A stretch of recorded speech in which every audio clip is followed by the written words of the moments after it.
नमस्कार दोस्तों, हमने पिछले वाली वीडियो में एक इसका पार्ट बनाया हुआ था और इसकी गुणवत्ता ना कम हो इसलिए हमने एक वीडियो में और इसको पूरा करने की कोशिश की है। जो इम्पोर्टेंट किसान विद्रोह थे उसके बारे में बात की है। हमने इसके एक पार्ट में बता दिया था और ये उसका अगला पार्ट है। तो हम बात करते हैं 1940 से 1930 से 1940 के किसान आंदोलन कैसे रहे। आप जानते हैं 1930 और 1940 के दशक में भारत में राष्ट्रीय आंदोलन के साथ साथ किसान आंदोलन के प्रति आवृत्ति बढ़ गई थी। राष्ट्रीय आंदोलन चल ही रहा था उस समय और किसान आंदोलन की आवृत्ति भी बढ़ गई थी, अर्थात बार बार होने लगे थे वो। आपने पढ़ा होगा, चंपारण पढ़ेंगे, बारदोली पढ़ेंगे, ऐसे ही आंदोलन बढ़ रहे हैं। 1929-30 की विश्वव्यापी आर्थिक मंदी आ गई। आप जानते हैं विश्वव्यापी आर्थिक मंदी आई थी, जो कि वर्तमान में भी आने के आसार दिख रहे हैं। आर्थिक मंदी आई, इसमें कृषक वर्ग और जन निर्धन हो गया और सबसे ज़्यादा प्रभाव पड़ा किसानों के ऊपर। वो किसान परिवार पूरी तरह से तबाह हो गया, ख़त्म हो गया। हुआ क्या, इसके बाद कांग्रेस द्वारा सविनय अवज्ञा आंदोलन शुरू किया हुआ था 1930 में, ये भी आप जानते हैं। एक बार फिर व्यापक जनाधार का आंदोलन छोड़ना पड़ा। हुआ क्या, इस आंदोलन ने देश के बहुत बड़े हिस्से में टैक्स और लगान देने के अभियान का रूप ले लिया कि आप ये सब नहीं देना है। इस चरण में किसान संघर्षों ने यद्यपि तात्कालिक तौर पर कुछ ज़्यादा प्राप्ति नहीं की, लेकिन उन्होंने ऐसा वातावरण अवश्य तैयार किया जिसके फलस्वरूप स्वतंत्रता के बाद अनेक कृषि सुधार हुए। हो सकता है कि उस समय के आंदोलन इतने इंपॉर्टेंट ना रहे हों, उन्होंने इतना ज़्यादा अचीवमेंट ना कर पाया हो, लेकिन उन आंदोलनों ने 1947 के बाद, आज़ादी के बाद जो किसानों के लिए सरकार द्वारा काम किए गए, उन कामों का जो एक नींव थी 1900 इस आंदोलन प्रक्रिया में ही शुरू की गए थे, उनका ही परिणति बाद में किसानों को लाभ के रूप में आज़ादी के बाद मिला। ठीक है, और जब आप मेंस का आंसर लिखेंगे, ये चीज़ लिखना बहुत ज़रूरी है। अगर आप इनका कंक्लूजन करेंगे, इनका आपने अगर वे फॉर्ड बताया, तो ये सब लिखना बहुत ज़रूरी है। और यहाँ हम केवल पीटी की बात नहीं कर रहे हैं, इसको हम इतना गुणवत्तापूर्ण बना रहे हैं जिससे कि आप आगे भी समझ सकें। ठीक है, इसलिए अब क्या शुरू होता है, सबसे बड़ी बात यहाँ होती है कि अखिल भारतीय किसान कांग्रेस सभा की स्थापना की जाती है। किसकी स्थापना की जाती है? अखिल भारतीय किसान कांग्रेस सभा की स्थापना की जाती है। ये एक संगठन बनता है जिसका नाम था अखिल भारतीय किसान कांग्रेस सभा। 1936 में लखनऊ में बैठक होती है, उसमें स्वामी सहजानंद सरस्वती जी बैठते हैं और एन.जी. रंगा जी एक अखिल भारतीय किसान कांग्रेस सभा की स्थापना करते हैं। स्वामी सहजानंद सरस्वती जी उसके अध्यक्ष बनते हैं, एन.जी. रंगा उसके सचिव बनते हैं। ठीक, इस सभा में किसान घोषणा पत्र जारी किया जाता है। इंदुलाल याज्ञिक के निर्देशन में एक पत्र का प्रकाशन किया जाता है। ये पूछ सकता है, अखिल भारतीय किसान कांग्रेस सभा से संबद्ध कौन था? स्वामी सहजानंद सरस्वती, एन.जी. रंगा, इंदुलाल याज्ञिक, ये तीनों संबंधित थे। एक प्रकाशन किया जाता है पत्र का। 1936 में अखिल भारतीय किसान सभा का सम्मेलन फैजपुर में आयोजित किया जाता है। फैजपुर में आयोजित हुआ और उसके अगले ही साल 1937 में चुनाव होते हैं, जो प्रांतीय विधानसभाओं के चुनाव होते हैं। कांग्रेस चुनाव के मैदान पर लड़ती है और कांग्रेस की घोषणा पत्र जो होता है उसमें अनेक प्रावधान अखिल भारतीय किसान सभा के एजेंडे से भी प्रभावित होते हैं। अर्थात आज़ादी के पहले से ही कांग्रेस अपने आंदोलन में, इन घोषणा पत्र में इन मांगों को शामिल करती है। कांग्रेसी सरकारों के अंतर्गत कई काम किए जाते हैं। मध्य 1937 से 1939 के मध्य आप जानते हैं सरकार रही कांग्रेस की लगभग 6-7 राज्यों में, 8 राज्यों में वैसे तो रही थी, 1-2 राज्यों में पूर्व बहुमत में नहीं थी, बाकी 5 राज्यों में एग्जैक्ट पूर्व बहुमत से थी और ऐसा चलता रहा। हुआ क्या, कांग्रेसी सरकारों के सहयोगात्मक रवैये के कारण किसानों ने तेजी से अपनी मांगें उठाना शुरू कर दी, क्योंकि उस समय किसान सरकारें भी वही थी। हुआ क्या, केरल में क्या होता है कि केरल के मालाबार क्षेत्र में वामपंथियों के नेतृत्व में कृषक संगमों की स्थापना की जाती है। कृषक संघ बनाए जाते हैं। कृषक मतलब किसान संघ बनाए जाते हैं केरल के आसपास। किसानों ने सामंती वसूलियों, अग्रिम लगान वसूली, बेदखली इत्यादि के विरुद्ध जबरदस्त अभियान चलाया। वहाँ पे उनका एक तरीका अत्यंत लोकप्रिय हुआ और प्रभावी सिद्ध भी हुआ, जिसमें वो जत्थे बनाकर जमींदारों के घर जाते थे, पूरा ग्रुप में जाते थे। जमींदार क्या करते थे, जब देखते थे उनके सामने अपनी मांगे रखते थे वो किसान लोग। और 1938 में किसानों ने मालाबार टेनेंसी एक्ट 1929 के में संशोधन के लिए एक महत्वपूर्ण आंदोलन किया और आंदोलन सफल भी रहा। अब आता है आंध्र प्रदेश की बात। आंध्र प्रदेश में 1933 में एन.जी. रंगा भाई साहब, जो अभी अखिल भारतीय किसान सभा से जुड़े थे बाद में, इन्होंने 1933 में एन.जी. रंगा ने भारतीय कृषक संस्थान की स्थापना की। पूछ सकता है, इंपॉर्टेंट बहुत है। एन.जी. रंगा ने पूछ लेगा कि भारतीय कृषक संस्थान की स्थापना किसने की। एन.जी. रंगा दे देगा, स्वामी सदानंद सरस्वती दे देगा, इंदिरा गांधी दे देगा। आपको किस में मानना है? एन.जी. रंगा ने भारतीय कृषक संस्थान की स्थापना की। आंध्र के किसान आंदोलन की एक उल्लेखनीय विशेषता यह थी कि किसान कार्यकर्ताओं को अर्थशास्त्र और राजनीतिक शास्त्र में प्रशिक्षित करने के लिए प्रसिद्ध वामपंथी नेता ग्रीष्मकालीन स्कूलों की व्याख्यान देते थे।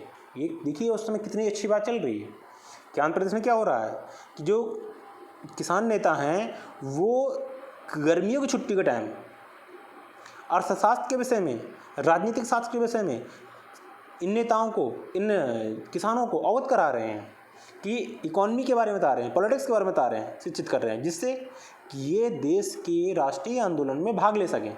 आप हमारा साथ दीजिए, हम आपका साथ देंगे और मिल के देश को आज़ाद कराएंगे। ठीक है। जिनकी व्यवस्था किसानों के द्वारा किए गए चंदों से की जाती थी। जो स्कूल होते थे किसान अपने चंदे से व्यवस्था करते थे। इन नेताओं में पीसी जोशी, अजय घोष, आर.डी. भरद्वाज, जहाँ सबसे इंपॉर्टेंट नाम है पीसी जोशी का। इनका नाम क्यों इंपॉर्टेंट है, ये इसकी आप कहें तो दे दूंगा PDF आपको, पीसी जोशी की। यहाँ इंपॉर्टेंट ये नहीं है कि आप क्या नाम याद कर रहे हैं, नाम इंपॉर्टेंट ज़्यादा है, आप कॉन्सेप्ट समझिए, क्योंकि आप मेंस में तभी लिख पाएंगे। और पीटी के लिए नाम तो फेमस है ही, इंपॉर्टेंट नाम है। इसके कहानी के माध्यम से, जिससे मैं कहानी सुना रहा हूँ उसके माध्यम से समझिएगा, बहुत अच्छी समझ में आएगी। किसान क्या कर रहे हैं, पैसे इकट्ठा कर रहे हैं, नेताओं को दे रहे हैं, स्कूलें चलाए जा रहे हैं, इकोनॉमी के बारे में बताया जा रहा है, पॉलिटिक्स के बारे में बताया जा रहा है। वहाँ पीसी जोशी हैं, अजय घोष हैं, आर.डी. भरद्वाज हैं, जिसके बारे में बात कर रहे हैं। अब ये तो हुई बात आंध्र प्रदेश की। बिहार में क्या चल रहा है, यहाँ पे सैजानंद सरस्वती भाई साहब, राहुल सांस्कृत्यायन, बहुत नाम सुना होगा, पंचानंद शर्मा, जामुनी कारजिती। यहाँ पे जहाँ पे जो इंपॉर्टेंट नाम है वो है सैजानंद सरस्वती जी का नाम। ये और नाम बिहार पीसीएस वालों के लिए इंपॉर्टेंट हो सकते हैं, लेकिन और लोगों के लिए सैजानंद सरस्वती जो बिहार से संबंधित रखते थे, उन्होंने यहाँ पे खूब आंदोलन चलाए। और इस दौरान क्या हुआ, किसानों के जमींदारों के साथ बड़े पैमाने पर संघर्ष हुए, जबरदस्त संघर्ष चले।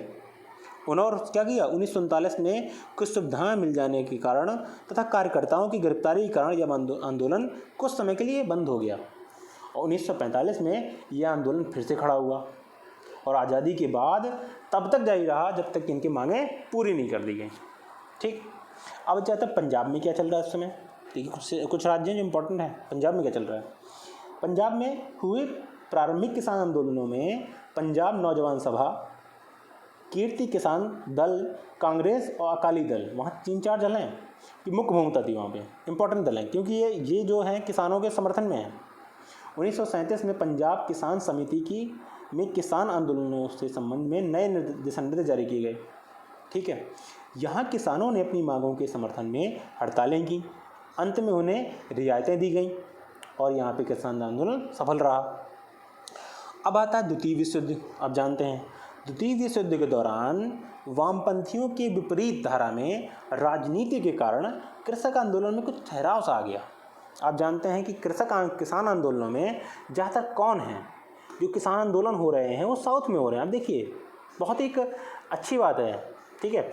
यहाँ पे ज़्यादा नहीं बचा, इसलिए आपको बहुत अच्छे से समझा रहा हूँ मैं। इस वीडियो को, बहुत इंपॉर्टेंट वीडियो है, ये सुन लेंगे आपको पूरे किसान आंदोलन और मेंस के लिए पूरा तैयार हो जाएगा। द्वितीय विश्व युद्ध होता है, आप जानते हैं 1939 में जैसे ही ये ख़त्म होता है। और 1939 में हमारे राष्ट्रीय कांग्रेस की जो राज्य की सरकार है तो उन्होंने इस्तीफा क्यों दिया था, क्योंकि उनकी बिना मर्जी के द्वितीय विश्व युद्ध में भारत को शामिल कर लिया गया था। और भारतीय राष्ट्रीय कांग्रेस बोलती थी कि आप भारत को द्वितीय विश्व युद्ध में शामिल मत करिए, पहले हमें आज़ाद करिए। और उन्होंने इस्तीफा दे दिया और द्वितीय विश्व युद्ध चालू हो गया। द्वितीय विश्व युद्ध के दौरान क्या हो रहा है, वामपंथी नेता क्या कर रहे हैं, हट रहे हैं। क्यों, क्योंकि द्वितीय विश्व युद्ध में शामिल नहीं होना चाह रहे। वो होना क्या है, ये किसान आंदोलन ठहर जाएगा। भारत छोड़ो आंदोलन के दौरान किसान सभाओं में साम्यवादियों और गैर साम्यवादियों के बीच मतभेद शुरू हो गए, क्योंकि साम्यवादी कहते हैं कि हमें द्वितीय विश्व युद्ध में वो साथ दे रहे हैं, किसका? अंग्रेजों का साथ देने की बात कर रहे हैं। यहाँ हम कह रहे हैं कि हमें शामिल ही नहीं होना है। वहाँ साम्यवादी क्या कह रहे हैं? क्योंकि रूस भाई साहब थे उनके गुरु, अब क्या उनके लिए क्या बोले हम? रूस के चक्कर में साम्यवादी कह रहे हैं कि उनका साथ दो अंग्रेजों का। तो सोचिए क्या चाहते क्या हैं ये लोग। और ये क्या कहते हैं कि हमारे जो भारतीय राष्ट्रीय कांग्रेस है और जो गांधी जी हैं, जो ये भारत छोड़ो आंदोलन है, इसके लिए समर्थन नहीं कर रहे हैं। इसके परिणाम स्वरूप कई प्रमुख नेता जैसे सहजानंद जी, इंदुलाल याग्निक जी, एन.जी. रंगा जी सभा से अलग हो जाते हैं कि एक काम करो, अखिल भारतीय किसान सभा में हम रहने ही नहीं है। 1943 में किसान सभा का विभाजन हो गया एट लास्ट। ठीक, अब आता है कि उस समय चल क्या रहा था। अब द्वितीय विश्व युद्ध तो हो गया, अब बात आई 1944-45 के बाद सबसे इम्पोर्टेंट आंदोलन चलता है तिभागा आंदोलन, जो बहुत इम्पोर्टेंट था। ये आंदोलन बंगाल में सबसे प्रमुख किसान आंदोलन में से एक था। 1940 के बाद 40 के बाद आयोग द्वारा दी गई सिफारिश के अनुसार इस आंदोलन में मांग की गई कि फसल को 2/3 हिस्सा किसानों को दिया जाए। तिभागा क्या था? तिभागा 3 भाग किए जाएं और 3 भाग में अब 1 भाग सरकार ले अर्थात अंग्रेज लें और 2 भाग हमें मिलने चाहिए, ऐसा इनकी मांग थी। इसलिए इसका नाम ही दिया गया तिभागा आंदोलन। ठीक है, 3 भाग जिसके हों उसको 2 भाग हमें, 1 भाग तुम्हें दिया जाए। इन्होंने इसमें तिभागा चाहिए अर्थात हमें 3 भाग चाहिए, तिभागा चाहिए 3 भाग चाहिए, और इनकलाब जिंदाबाद जैसे नारे लगाए गए। ये आंदोलन खूब पड़ा। बंगाल में की कम्युनिस्ट पार्टी के सदस्यों ने मुजफ्फर अहमद भाई साहब ने, सुशील सेन ने, मोनी सिंह ने इस आंदोलन में महत्वपूर्ण भूमिका निभाई। और इस आंदोलन में कई स्थानों में सबसे इम्पोर्टेंट बात ये थी कि महिलाओं ने नेतृत्व किया। महिलाएं शामिल तो हुई, महिलाओं ने नेतृत्व किया। वो शामिल तो हो ही रही हैं, नेतृत्व कर रही हैं। और 1949 में बरगदार एक्ट आया। 1949 अर्थात आज़ादी के बाद जब स्वाधीनता आंदोलन हुआ, स्वाधीनता मिल गई हमें, 1949 में बरगदार एक्ट आ गया। उसके बाद ये आंदोलन समाप्त होता है। इतना इम्पोर्टेंट आंदोलन है। उसके बाद आता है हमारा तेलंगाना आंदोलन, जो कि इम्पोर्टेंट आंदोलन है, तेलंगाना आंदोलन। देखिए ये जो आंदोलन है बड़ा ये हिंसा का आंदोलन है। ये आंदोलन नहीं, हिंसा का आंदोलन है। इसकी जो है कि क्रूरतम आंदोलन गिना जाता है।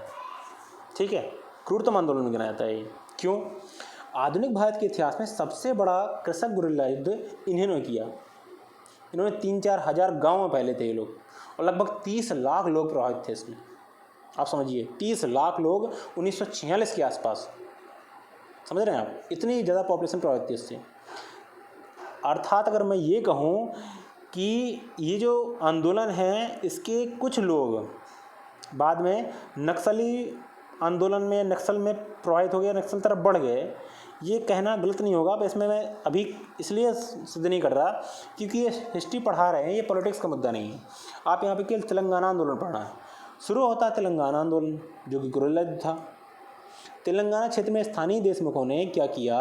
पटेलों और पटवारियों की मिली भगत से उपजाऊ भूमि पर कब्जा कर लिया। किसने? देशमुखों ने। देशमुख कौन थे? इन्होंने क्या किया? बड़े बड़े लोग थे, इन्होंने पटवारियों को, पटेलों को पैसा कमाया और उनकी ज़मीन पर कब्जा कर डाला। और वहाँ की जो निजाम सरकार थी वो भी देशमुखों के साथ में थी। वहाँ की जो पुलिस थी उनके साथ में थी, स्थानीय प्रशासन उन्हीं के साथ में था।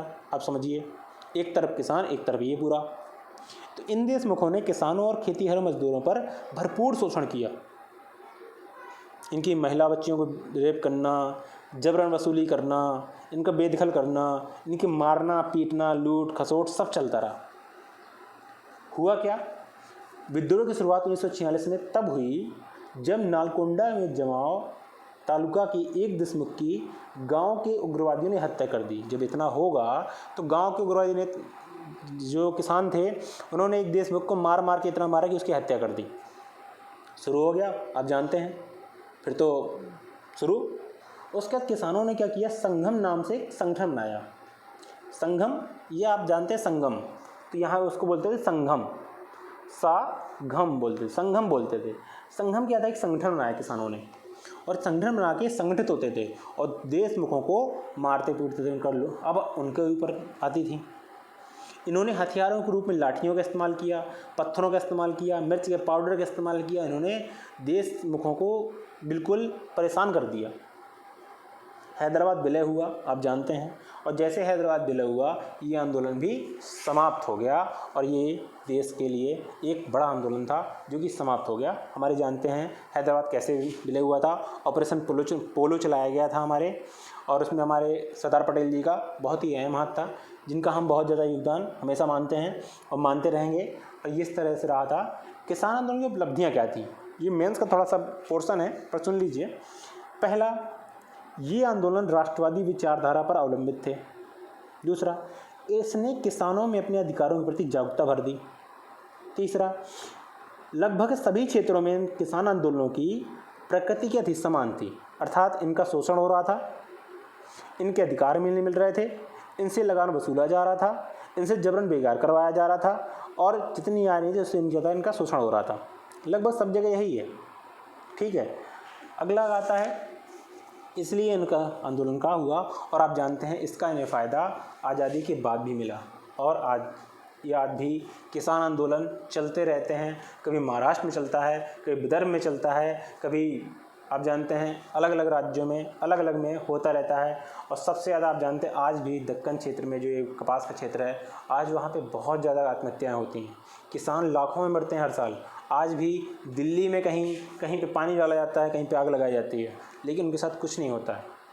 आज भी किसान अपनी ही समस्याओं से जूझ रहा है, और आज भी किसान समस्याओं से जूझता रह रहा है। तब भी नहीं सुना था, अब भी नहीं सुना है। ठीक है, आप इसलिए किसान आंदोलन एक बहुत ही अच्छा और बहुत ही एक ऐसा टॉपिक है जो एग्ज़ाम से बहुत ज़्यादा जुड़ा हुआ है। ठीक है दोस्तों, इसलिए नमस्कार। अब अगले मिलेंगे अगली वीडियो में। चैनल को सब्सक्राइब करिए और इसे लाइक करिए।